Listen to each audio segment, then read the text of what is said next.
80th question is about biochar, and the question asks, what is the use of biochar in farming? These are the statements. Statement 1 says biochar can be used as a part of growing medium in vertical farming.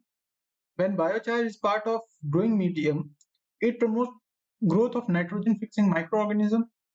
And third statement says when biochar is a part of growing medium, it enables the growing medium to retain water for a longer time. तो पहली बात तो biochar के बारे में पूछा गया है. First of all we need to know what is biochar और बायोचारकोल. बायोचारकोल का एक शॉर्टर फॉर्म है biochar. Okay, whenever organic compound is burned in very controlled environment, for example when there is in the presence of very little oxygen or almost in the absence of oxygen, because complete absence में तो कोई चीज जल नहीं सकती है, but थोड़ा बहुत ऑक्सीजन तो चाहिए होता है. बट अगर ऐसा कंट्रोल्ड एनवायरनमेंट बनाया जाता है जहां पे ऑक्सीजन कंटेंट बस उतना ही है कि ऑर्गेनिक कंपाउंड को केवल जलाया जा सकता है, ओके, तब हम लोगों को ऑर्गेनिक कंपाउंड के जलने से जो प्रोडक्ट मिलता है that we know as biochar. The process is known as pyrolysis. उसके बारे में हम लोग अलग से डिस्कस कर सकते हैं. सो द स्टेटमेंट हमारे पास बायोचार के बारे में फर्स्ट स्टेटमेंट सेइंग कि बायोचार को हम लोग growing medium as a part of growing medium use कर सकते हैं in vertical farming. Vertical farming क्या होती है? Suppose these are the racks, okay, और वर्टिकल फार्मिंग में हमारे पास कुछ इस तरीके के पॉट्स हम लोग रख सकते हैं and we can plant trees और वी कैन प्लांट प्लांट्स. यहाँ पे हम लोग प्लांट्स लगा सकते हैं या फिर यहाँ ये इस तरीके की जो फार्मिंग होती है इसको हम लोग वर्टिकल फार्मिंग बोलते हैं. It is practice in the areas जहाँ पे लैंड की अवेलेबिलिटी उतनी ज्यादा नहीं होती है. वहां पे एक सस्टेनेबल और अल्टरनेटिव मेथड को बोला जा रहा है कि फ्यूचर में इस मेथड को हम लोग यूज कर सकते हैं. So this is vertical farming. तो स्टेटमेंट 1 कह रहा है कि हम लोग वर्टिकल फार्मिंग में जो ग्रोइंग मटेरियल है, मीडियम है, सॉइल की जगह हम लोग बायोचार को रख सकते हैं. Statement 1 is saying this. और स्टेटमेंट 2 कह रहा है कि जब भी ग्रोइंग मीडियम हम लोग बायोचार को रखते हैं तो नाइट्रोजन फिक्सिंग में हेल्प करता है.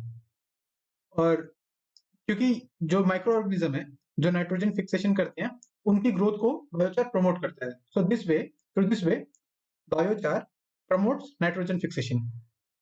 और थर्ड स्टेटमेंट ये कह रहा है कि जब भी बायोचार को हम लोग ग्रोइंग मीडियम का पार्ट बनाते हैं, it enables the growing medium to retain water. मतलब बायोचार को कभी भी हम लोग अगर यहाँ पे यूज करते हैं, यहाँ पे मैं एज्यूम कर रहा हूँ फर्स्ट स्टेटमेंट करेक्ट है कि नहीं हम लोग एक्सप्लेनेशन में देखेंगे, लेकिन अगर करेक्ट है तो कभी भी अगर हम लोग बायोचार को यहाँ पे यूज करेंगे तो पानी को ज्यादा टाइम के लिए रिटेन कर सकता है. थर्ड स्टेटमेंट ये कह रहे हैं. So I guess we are clear with the question, what question is saying exactly. Now let's see the answer and explanation. The correct answer here is option D. Option D is marked as the correct answer and these are the explanations. Okay, तो biochar के पहले बारे में बताया गया कि biochar is charcoal like substance जिसको हम लोग बहुत कम ऑक्सीजन प्रेजेंस में जलाते हैं through pyrolysis. This is the process pyrolysis. और बायोचार के पास एक पोटेंशियल है of long-term carbon sequestration and it helps in improving soil health and water holding capacity.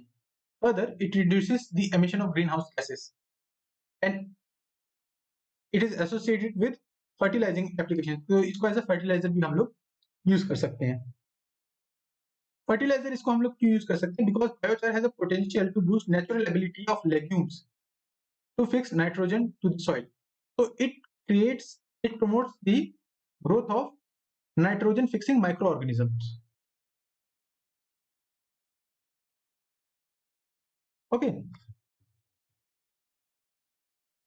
In the recent times, biochar को बहुत ज्यादा यूज करा गया है in certain features like vertical farming और rooftop farming.